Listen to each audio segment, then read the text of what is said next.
Le centre culturel Didier Bien-Aimé de la Chapelle Saint-Luc ressemblait ce matin à une salle du Pôle emploi. Avec les différents projets de rénovation urbaine de la ville, des emplois vont être créés dans le bâtiment.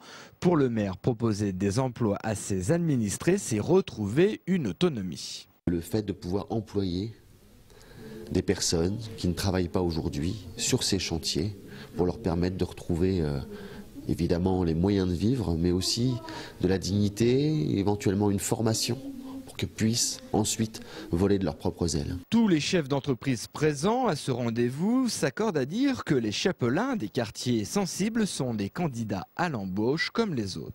Je suis venu donc à cette réunion aujourd'hui tout simplement pour faire communiquer un message des chefs d'entreprise qu'il n'y avait aucun problème à vouloir recruter des gens de quartiers difficiles parce que nous savons très bien que la main-d'œuvre est importante et il suffit de pouvoir les former et d'avoir un petit peu de qualification.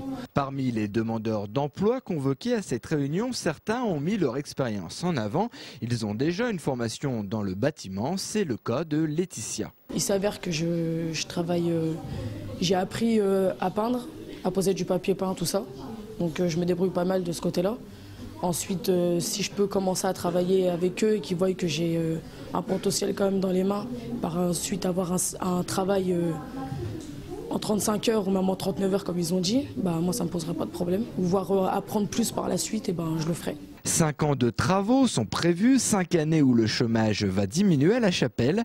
Même si tous ces emplois ne sont pas durables, il y aura des missions de quelques mois, un bon retour à l'emploi. En tout, il y aura plus de 100 000 heures de travail à se partager.